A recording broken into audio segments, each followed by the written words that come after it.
Hey everybody, it's Jen. Welcome back to Joyful Living. Welcome to my Vlogmas number 6. As this is going up, it should be the 17th of December if I can get it edited in time. And yeah, we're just going to chat for a minute. I'm going to answer some entertaining questions over the holidays, some baking questions that you guys have sent. And we're just going to have a little sit down together. So I'm really glad that you're here.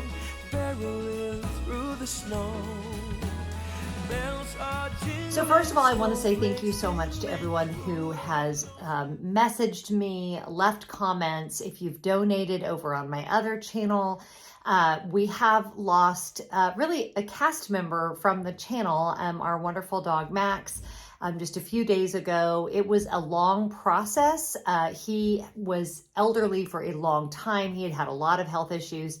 And at the end, things went extremely quickly. And, you know, it's like anytime with a pet, it's always still a shock when it happens. And, you know, we are definitely grieving. A lot of you had said, you know, don't worry about filming, take as much time as you need. But for me, I really felt like getting in front of the camera is part of my healing process because this is my job, right? And it helps me feel a little bit more normal. And a couple of days ago, I couldn't have done this, but today I woke up and I was like, you know what? I think I can do it. And not only do I think I can do it, I think it will help. One of the things I think a lot of us have experienced working from home is that we're with our pets a lot more in the past. And we've rescued dogs the entire 30 years of our marriage. And in the past, when we've lost a pet, I've had a job to go to that kind of gets your mind off it. But when you work from home, when you're home as much as we all are right now, you're there every day. And the loss of that pet feels a lot more profound. So I really did feel like getting in front of the camera, putting makeup on, doing my hair. Scooby and Walter are both right here in the room with me. They may decide they want to be in shot. They may not. They're grieving as well. And we are just taking it a day at a time. So if you are grieving a loss this holiday season, maybe it's a pet like me, maybe it is a loved one, I just want to say that hang in there and that sometimes doing just normal things really does help you get through the day. So we're gonna sally forth, as they say. I'm gonna wait and do the advent calendars at the end today because I want to hop right into these questions.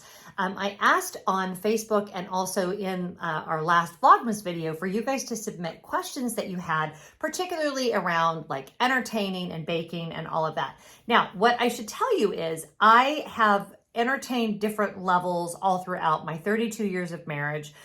In our early years, Scott and I did a ton of entertaining, a fair bit, it kind of in the middle. The last couple years, obviously, we haven't done any. And I think I speak for a lot of us that we have gotten a little out of practice with the entertaining, or maybe you have just started entertaining on your own and you've got questions about various things, particularly around large meals and things like that.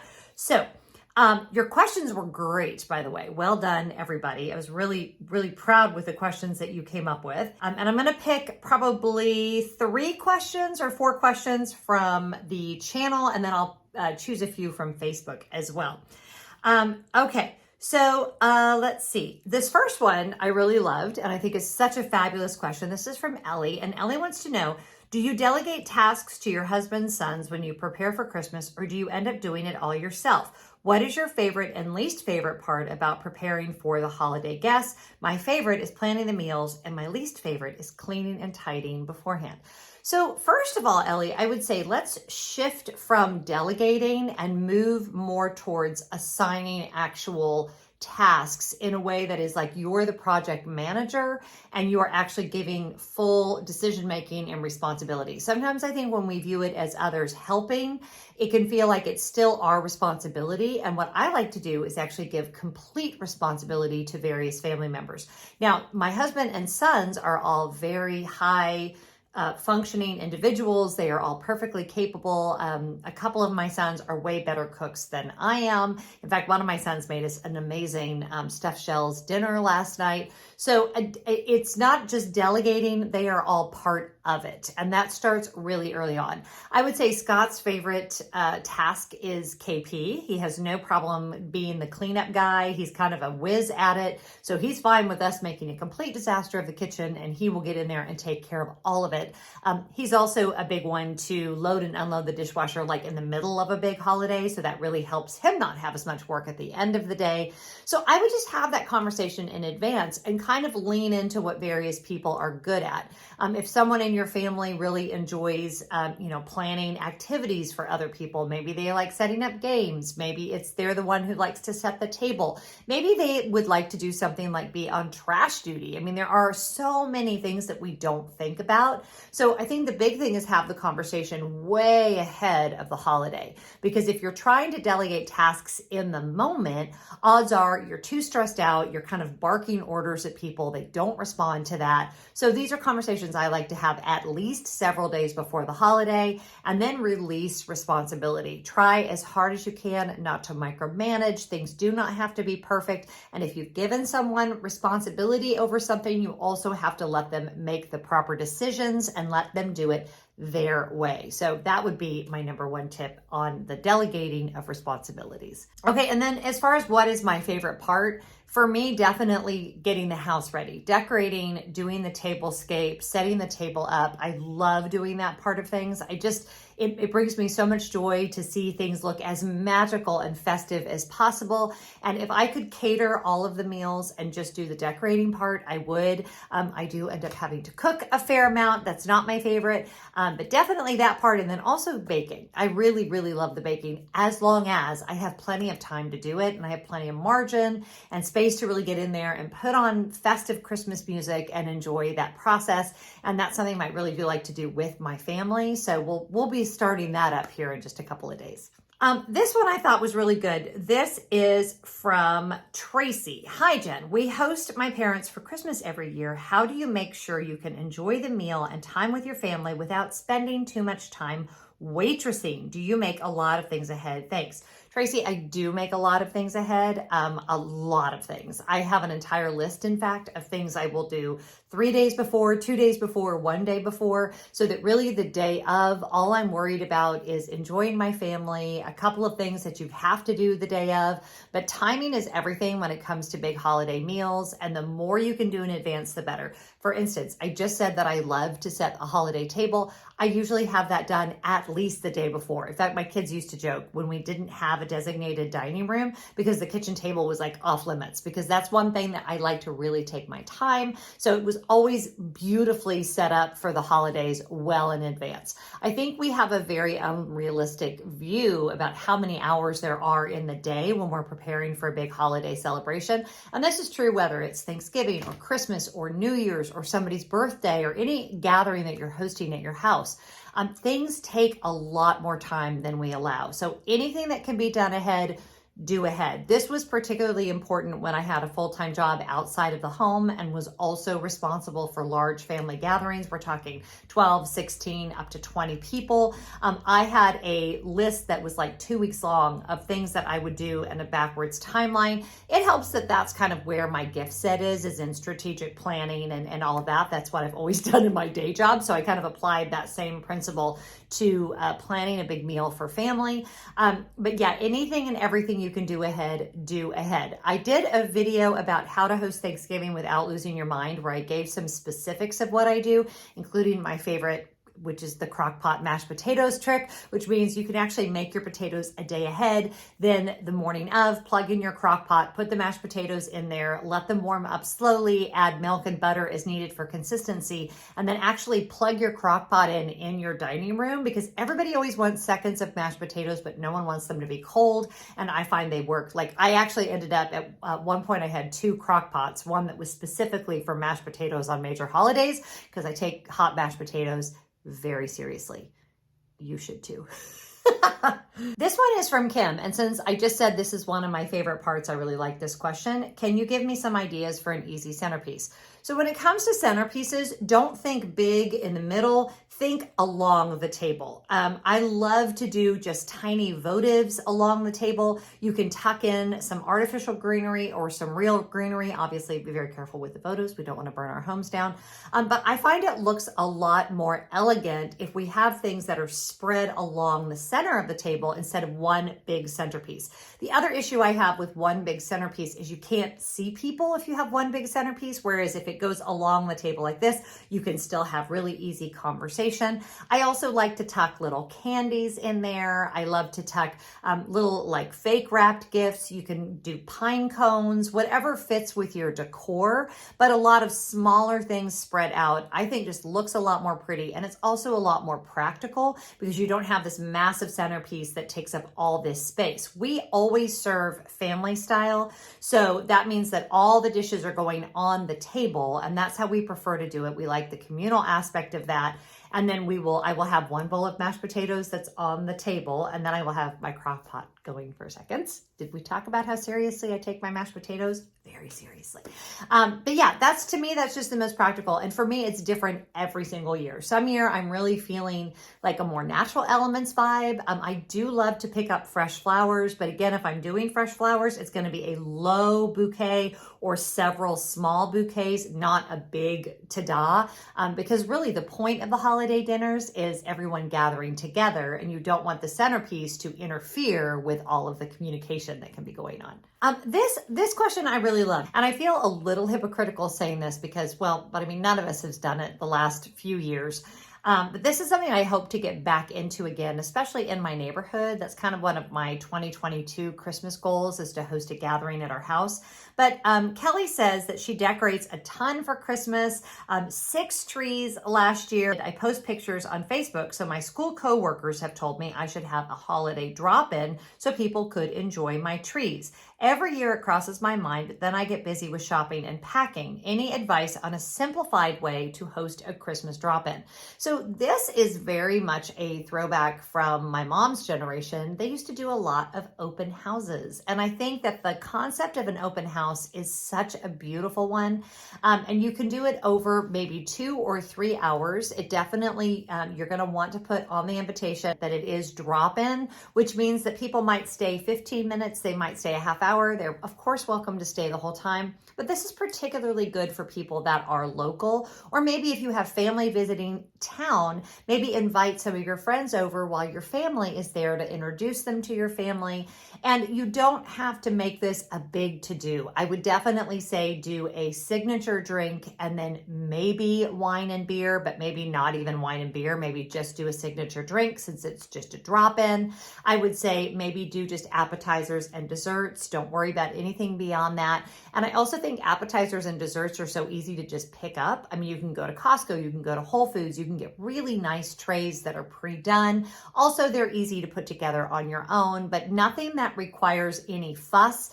Things that can stay out for 2 or 3 hours without any worries about things being perishable or not staying hot or whatever. And just make the focus the people that are coming to your home. I think this can be a really great option. And honestly, as a party goer, I love the open house idea because I don't feel like I have to take out this huge chunk of my day. It can just be very casual and it can take as much time as you have. And I think it's just a really great way to like warm up your house. And especially if you have neighbors that you don't maybe know as well as you'd like, that's a great way for everybody to kind of get to know each other. So I am a big fan of the open house. Another key is maybe consider doing it like on a Sunday or a Saturday afternoon. That way it's not taking up, those quality evening hours. I'm a person that I would much prefer to go to an event during the day than at night. That's just me being weird. But I think it's a fun thing. You could also do it as a brunch. But again, that maybe gets into a little bit too much food. So I think a holiday open house that's maybe during like the cocktail time, maybe 3 to 6 is a great way to celebrate in an easy way that's easy maintenance and a lot of fun and just warms up your house for the holidays. Okay, now I am going to go over to Facebook because you guys also posted a lot of questions over there. I could have made this video like an hour long. You guys had so many great questions. Let's see what we've got here. Okay, this is a baking question from Angie. She wants to know, I tried to make buttermilk biscuits and they didn't rise. Why? My mom could not tell me why. I followed the directions. My number one reason why things don't rise is usually you're not using fresh baking soda and fresh baking powder. Depending on the recipe, some call for both, some call for one, some call for the other. I have a hard and fast rule. If you're not someone who bakes frequently, just buy fresh baking soda and fresh baking powder, because if either one of those things, particularly baking powder, is off by even a little bit, your baked goods will not rise. Another reason why baked goods don't rise a lot of the time or don't have enough air in them is if you're not whipping your eggs long enough. If you're over stirring, once you've incorporated the flour, you want to make sure you don't over stir it, because that will flatten out any stirring that you've done with your eggs and butter and all of that. So it really depends on the recipe, but my gut is telling me in your case, it was probably the baking powder you were using was not fresh. And once you've opened baking powder, you can't really go by that expiration date. So it's so inexpensive. And that is always my top tip. Before we start holiday baking, get fresh baking powder and fresh baking soda. Kristen said, do you play music in the background while you entertain? What are your favorite go-to Christmas albums? I actually did a Christmas playlist. It's pretty eclectic. It's on Spotify. You're welcome to check it out. I am very old school with my Christmas music, and I also love a bunch of instrumental Christmas music. One of my favorites right now that we have on in the family room a lot is some of the Walt Disney World background music. I will put a link to the channel that I'm really enjoying. If you have YouTube Premium, like I do, ads won't play and you can just have that on in the background. At parties, I prefer instrumental music over music with words. That Spotify playlist has kind of a decent mix of both, but I really love holiday piano music a lot for parties, holiday jazz for parties, anything with words kind of. For some reason, when I'm trying to talk and I'm hearing words in the music, it stresses me out. So I much prefer instrumental music, and there's tons of great options. So I'll list a few options for you down in the description box. But yes, you have to have holiday music. Funny story, for a while, I was a singer with a group called the Dickens Carolers in Scottsdale, Arizona. If you ever knew me when I was in that group, hey. And we dressed in Victorian garb, and there were 20 groups of 4, and we would go out and sing at holiday Christmas parties. And we offered something called a Christmas card, which we would show up at your holiday party and we would carol to your guests for anywhere from 10 minutes up to an hour, depending on how much you paid us. And then we would be on our merry way, literally. It was a lot of fun, but I will say being a professional Christmas caroler kind of ruins you for Christmas carols, at least for that season. I believe I did it 3 years in a row, and by the 3rd year, I was kind of ready to take Christmas caroling back as a personal thing and not a professional thing. But if you ever want to know, I do know all the words to Good King Wenceslas, including all of the verses. So there you go. Running of the deer. Hello. Rising of the sun, running of the deer. Okay, with hand motions. More than you needed to know. So let's do some Advent. Let's just dive into our Advent calendars, because it is, after all, the week before Christmas. And I think, where am I on my Elemis one? Let's see. We are on day 17 today. So here is day 17. And I am going to pull out what we've got here, which is Pro Collagen Overnight Matrix Wrinkle Smoothing Night Cream. Now this looks like an amazing product. So I'm sure that a lot of the ones that are more serious, that have more like, hyaluronic acid and things like that we've talked about, don't usually have a fragrance to them, or if they do, it's very faint. Yeah, there's not a ton of fragrance there, kind of that signature Elemis fragrance, but not a ton. And I love a good overnight cream. So I'm definitely going to be trying that. And I think that was, oh no, we didn't open 16. So 17 and 16. I have really enjoyed this Elemis Advent Calendar. Pro Collagen Eye Revive Mask. Now, I should have told you guys this. I don't generally use a separate product for my eye area, but an eye mask I can get on board with, because I feel like that's going to hydrate that under eye area, and I think I will definitely get some use out of that. So there's our Elemis. Let's open up our, hold please, our Hotel Chocolat one, which this was a gift from one of my patrons. If you are not part of our patron family, we're actually doing our next live stream on Sunday. It's our Christmas party, holiday attire optional. And I would love to see you there. To join, there is a link in the description box. It's very simple, for as little as $5 a month, and you get tons of exclusive content, a lot more interaction with me, and then access to our private live streams. So Charlie sent me, this one is just called the brownie. I'm gonna try that. Oh, that's good. What I've loved about this Hotel Chocolat is things aren't overly sweet, which is really nice. Really, really nice. Okay, I'm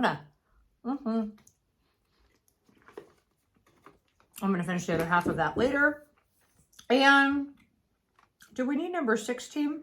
Oh, here's number 16. Oh, okay. Number 16, which is right there, is salted espresso martini. I'm glad I only ate half of the other one. It just looks like this. Oh, that was really good. That was really, really good. Oh yeah. Okay. Woo! Well, you can taste the martini in that. That'll get your day off to a good start. Okay. That was really good. Okay. I'm a fan of that. Oh, show me. On our Godiva, I need number 16. Where is number 16? Oh, here it is. Number 16. Which, again, these Godiva ones have been so incredibly redundant. However, I'm not even mad, because honestly, on a day when I just need a little bite of chocolate, these make me very, very happy. And then number 17 is right here. Someone else said they got the other Godiva one that was not from Costco. Oh, we finally got a little snowman again. These were so, so yummy. I'm not going to eat this right now because I just had 2 big pieces of chocolate. But look, we got a little snowman. So we will save him for later as well. Let's see what Dolly has for us. And then I have a confession about the wine, which I don't think anyone here will have a problem with. So I'll tell you about that in a minute. Number 16, where are you? Where are you, Christmas? There we go. Why can't I find you? Why have you gone away? Okay, butterflies. Okay, my world is changing. I'm rearranging. Okay, sorry. I love that song. I love that song. I actually love, I think was it Leanne Rimes that recorded it? I love the one that Cindy Lou Who sings in the movie. It's just such a gorgeous song, and I think all of us can relate, especially this year. So beautiful. Okay, so there's some little gummy butterflies, and those look really, really cute. So let's talk about the wine advent calendar for a minute. I did not have any wine in the house other than the advent calendar when everything happened with Max, and I drank everything up to day 19. There you go. Didn't review it, didn't show it to you. I pulled the bottles out and I drank them. So I had like 2 bottles one night, and then I had 2 bottles another night. And actually, if we can talk for a minute about self-control and drinking, it actually worked out really well, because those are 9-ounce bottles. And so 2 of those, I mean, granted, that's not like, that's a decent amount of alcohol for one person to have in a night, but it's not an obscene amount. And if I had bought a whole bottle, I probably would have drank the whole bottle. And I did not want to do that, because we don't need to add insult to injury, if you know what I'm saying. And I do have a family history of alcoholism, so I do try to keep things under control. And so, yeah, that's what I have to say about the wine advent calendar. I drank the wine. So we're good now. Like, I'm looking at number 19. So we're going to be okay for our next round of this. We will be back on track, but I actually drank more than 1 of the 9-ounce bottles in a night. Okay. We're just all going to be okay with that. So I don't have any wine to open for you. However, I will say this. The red blend was very good, and there was a Sauvignon Blanc that was really good. However, I have yet to find a Sauvignon Blanc that I like as much as the Kimberly Crawford Sauvignon Blanc. So that is still my go-to for that. So yeah, that's all I have for you guys today. Next week is Christmas week, and I have a couple of really fun things planned. I am still struggling, and I'm just taking it a moment at a time. If you're not a pet person and you don't really understand the profoundness of this loss, all I can tell you is it is very real. I know that some people are like, I can't believe, that guy took off work because his dog died. Well, I can. It's a big loss, and it takes a lot to get through it. So I am crying less every day. So we're just gonna take it a day at a time. But if I am feeling up to it, which I hope that I am, we are going to do a bake with me video on Wednesday. And then on Friday, I'm planning a video that I'm going to put up down by our Christmas tree downstairs, which is all about our own family traditions. Hoping to get some guests on that one. We'll see if I can get my family to participate. And I just want you guys to know, again, how much I care about you, how much the kind words that you've said have meant to me as we are grieving this loss. Max was such a good dog. If you'd like to donate to the American Humane Society on his behalf, I have a fundraiser running over on my other channel. And then we actually also donated to Saving Peers in Need, which is an organization in Texas that we got Max from to begin with. We actually rescued all 4 of our Great Pyrenees through that same organization, and they are fabulous. So yeah, I hope whatever you're doing today, you're finding joy. Hang in there, be really good to each other, and happy holidays, happy Advent, Merry Advent, and I will see you next week. Bye.